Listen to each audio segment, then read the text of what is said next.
Hey, what's going on, guys? Today I've got for you some more FIFA 20 news. So, this is coming from Sport Bible, Josh Lawless here. So, he's got the chance, and the lads over at Sport Bible, they were afforded some hands-on time apparently. So, yeah, this is some feedback that people have already played FIFA 20. So understand this for a little bit. Obviously, we're going to be reading like some new features and everything like that. I will show you little bits of gameplay, but it's going to be nothing too extensive, obviously, guys, because this time, EA haven't released like full gameplay. There's just been some people who've played the game and released little snippets. So yeah, keep that in mind, but I want to get the information to you guys, as much as we can at this point. So first off, we're just going to get into the important stuff.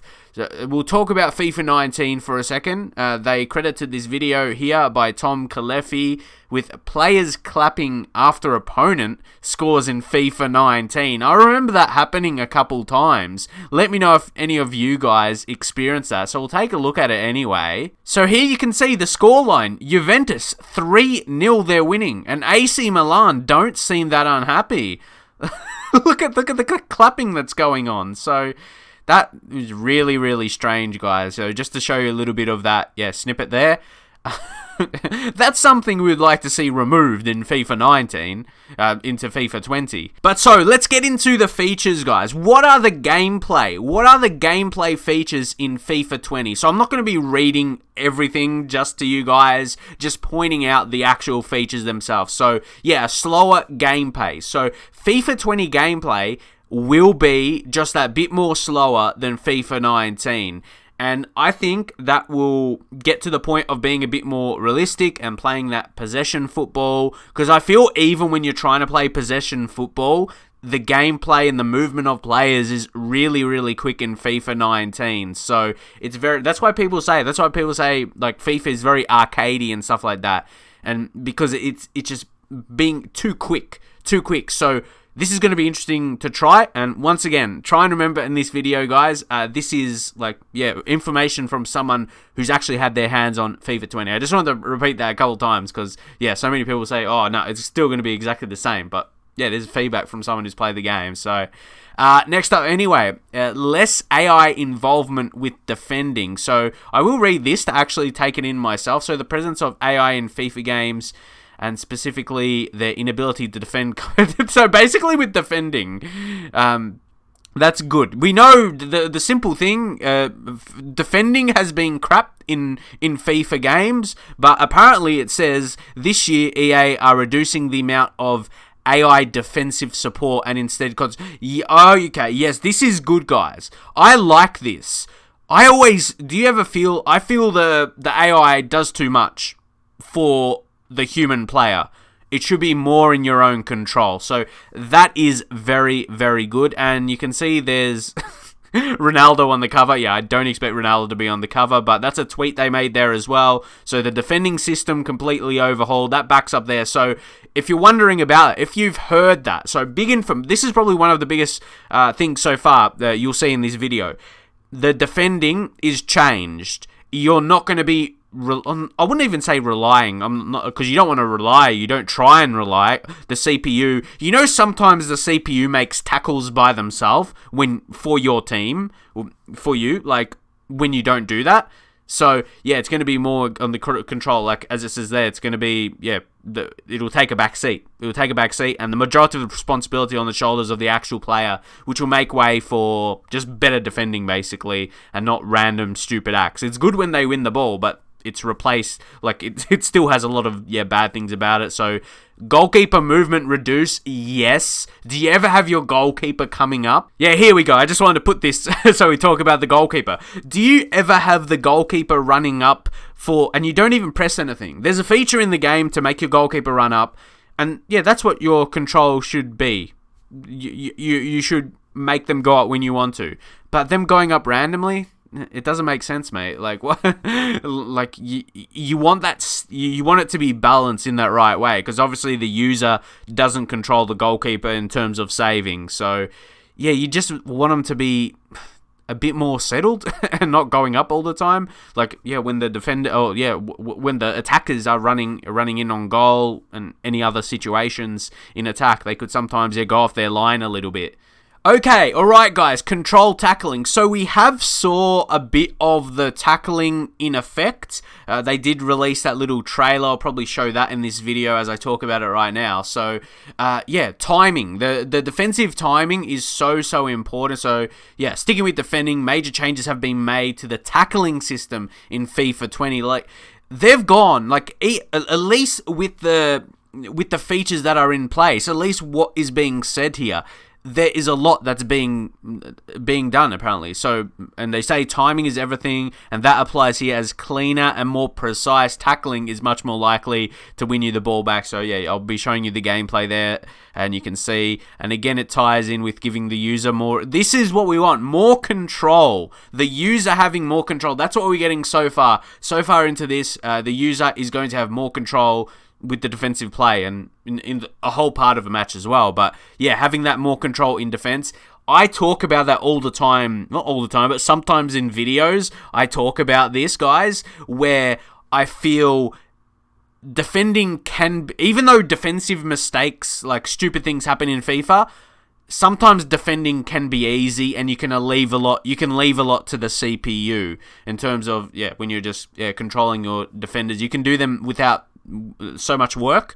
So yeah, it's going to be more on the user now. And so one of the fun parts of football and FIFA, and especially considering the Volta football, like FIFA Street back in. So I wonder how it'll be blended into that as well. Will it be the exact same gameplay? But anyway, skinning your opponents is undoubtedly one of the most fun elements of FIFA, so it's exciting to see that dribbling has been revisited. But let's see. Strafe dribbling. Okay, like I said, we want to focus on the actual features. Strafe dribbling. So it's a new system brought in. It's all about taking stutter steps. So that's what we take from there. What that is, strafe dribbling, and the effect of that, you can be taking, in FIFA 20, you can take stutter steps before luring an opponent in and attempting to beat a defender. So that's pretty cool. And we saw a bit of that in effect, again, through the gameplay. And there is Neymar. And yeah, we won't go too much on previously, again, too much descriptions, but the actual features themselves. So yeah, to put it simply, you'll be able to do like that kind of dribbling, strafe dribbling, taking stutter steps, and then beat them with a skill. So that's pretty cool. And just to put what it says there, basically, pace is not going to be such a big thing, or you need more than just pace. You can't just have a pacey guy, 90 pace lad, and just run. But someone with pace and good dribbling, that's a master. That's someone that's going to be so useful for you. And another one here, this is just a little bit of a description. It's basically saying on one-on-one situations, having a more realistic feel, and with the game tempo. So FIFA 20 sees a huge increase in 1v1 situations, because so much in FIFA, like say as a winger, like you see Jadon Sancho right there, like you're going down the wing, you're running down the wing and get a cross in, but there's going to be more of a, like it says, a one-on-one situation here, the battle between a defender and attacker, and how that situation, and how that battle plays out. So it'll be very interesting to try, and you might be the same. Like, guys, if you're watching this and you want to see it, I'm the same, and again, we'll show it through what has been released officially by EA, and we're only going to see more of that going forward. This next one here is on the free kicks and penalties. So let's see first what they say about it, all the different things. So while the movement of the camera was key to taking set pieces, definitely that's how it was. It was depending like how the camera was. That was weird to me. Like you move the camera. Anyway, you can perform to top spin or side spin or even knuckleball free kick to be like Cristiano Ronaldo, and the same for penalties where the target is bigger. So what we're going to do, you may have seen this already because it has been released, but just to back up what they're talking about, we got it. This is like a 10-minute video. So we're just going to go to the penalties and free kicks. Just in case you haven't seen this, there's a few clips of this on YouTube already, but just to show you the penalties and how they're going to play out, we'll press play there, take a look. Here's the penalty by Harry Kane. So a lot of people have said this is coming like really from PES. They got the idea from PES and how these are taken, but the free kicks, but they look good. That's, for me, that's the most important thing. PES and FIFA are going to be, there's a little reason why they're going to be similar. Can you guess what it is? Because it's football.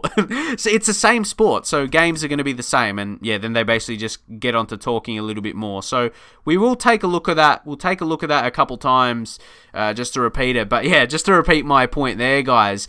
Of course, things like penalties are going to look the same. Like, they're not going to add, like, drones and stuff like that. I don't know, drones was just the first random thing, and robots that came to my mind, and just different, like, what are they going to add? Things that are not real life in football to make it different. That will be weird. But anyway, you get my point. Of course, free kicks and penalties are going to look similar.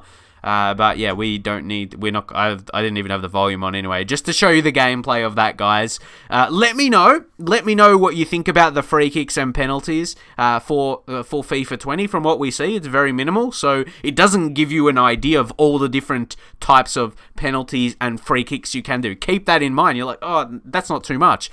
Wait and see the variation to it, because we haven't really said that so far. We just seen those two, basically. But if we go on to the next one now, FIFA 20 Set Up Touch. This one sounded really interesting to me. This is a new gameplay feature. So guys, some of the previous ones have been improvements like to defending and the dribbling and everything like that, free kicks and penalties. But Set Up Touch is a new gameplay feature. We've got a new gameplay feature, a fresh feature that promises. I wasn't sure if I wasn't sure if this was something that was shown in the gameplay, so I may not have it on the screen, but I'll show you some gameplay throughout the video, and you can see if that may have been related to that. So, it's supposed to be incredibly popular. It's supposed to be incredibly popular for FIFA 20. So, they're calling it the Set Up Touch. Essentially, so they're going to roll the ball forward to get the clean effort on goal. Alright, yeah, so when you're running in on goal, you'll be able to push the ball a little bit ahead of yourself, like a little touch, and then it'll bring less errors out of your shot. So that's pretty good. I'm happy with that. So ball physics to add realism. So we kind of seen a little bit already, and like I said, maybe show a little bit of gameplay of the ball physics with dribbling, stuff like that. Gamers will notice the change in ball physics as soon as you play the demo. I've been saying a bit in these videos as well. Like, it's easy to read these things and say, oh, it's just going to be the same, You're taking this information, but you're going to feel it when you play the game, lads. We are going to feel a bit of a change. So give EA, come on, at least until the demo drops. And if the demo is trash, then you can go in on them and say haven't changed it, basically. Because, yeah, we haven't got a chance to play it ourselves, and we're reading what someone else has. So obviously Volta, we've seen a bit of Volta so far. I don't think there's going to be too much of the new features exactly or anything else. It's just what we know about Volta so far. So it's basically, in essence, to put it simply, it is FIFA Street. And because this was a while ago, this was in June, it feels like a while ago anyway, guys. Just to show you we'll show you a bit of the gameplay of this for those of you that missed it. And I am personally really excited for this game mode, myself. So it's going to bring back that feel, because I love FIFA Street. FIFA Street was one of my favorite games. There was a time I ended up playing it more than the other FIFA games because it was just so addictive. I remember you could get new players to your team as well, and it had that kind of like a journey feel. I don't mean the journey, and obviously the journey's not anymore in FIFA 20, or in FIFA, yeah, it's going to be removed for FIFA 20, so here's more of the gameplay you would see. But like I said, it gave that good feel, so that's another thing with this. There's the dribbling and everything like that, the skills and the ball physics, as we already mentioned, that is absolutely in effect more than ever. But one thing, it gives that personal feel. You're going to be able to personalize your character, and it really shows that through this little clip that you're seeing here. You can see the individuality. There's a word. Individuality of all the different players there. So yeah, we'll be seeing that through Volta, and we're wondering, I feel this could be a mode that people don't touch a lot, or it could be actually huge for FIFA 20. And that's where it comes to an end. And what I was basically going off there's a story mode with new levels of customization and vanity for those who like a good narrative, and for the first time ever, men and women can play on the same time. I know there's a lot of drama behind when people mention women in FIFA and everything like that, and there's some people that don't really care, like, who cares about the women's side of things? But I suppose that says more about people personally than for a video game. But any new features are important that can, I suppose, make the game more broad and just have more to it. So, that would be really cool. But I suppose, see, even me there, I look towards the story mode. Story modes in games is what I love, and even in sport games, like I play sports game the most, so when it has that story feel as well, that's the great combination. So as I mentioned, I was saying before how in FIFA Street, I can get you play to get new players and everything like that. The story mode, I wonder if they're going to take, are they going to take aspects of the journey and put it into Volta? They're not going to obviously copy and paste, but in terms of how you can have the conversations and, you choose your options, what to say and everything like that, let me know. But guys, we are going to leave it there. So I did want to leave a big mention to Sports Bible and Josh Lawless. Massive shout out. Go follow him on Twitter. His Twitter is right there. Go follow him. Good. This is very good information, important information for us to know. So guys, make sure you leave a thumbs up on the video. And I did try and get a bit of gameplay in it, so it wasn't basically just me going through an article. So you can actually see some content. So the new game features we went through, the new gameplay features, and a little bit of what you can see. So I hope you guys enjoyed the video. More information is going to be released. I remember EA was saying there's going to be more information towards the end of July, and we're getting closer. So guys, maybe then over the next week or two, we're going to be seeing a lot more. We're going to actually get some announcements like for career mode and that as well. So guys, hold on tight for that. Make sure you subscribe to my channel if you're new around here. Turn on notifications. As you'll see, I'll be covering a lot of FIFA 20 stuff myself, and I might have some early information exclusive on the channel as well, but I can't release that just yet. But some good things are going to be happening. I'll leave that for now, though. Appreciate your time. Thank you very much, and I'll see you guys in the very next video.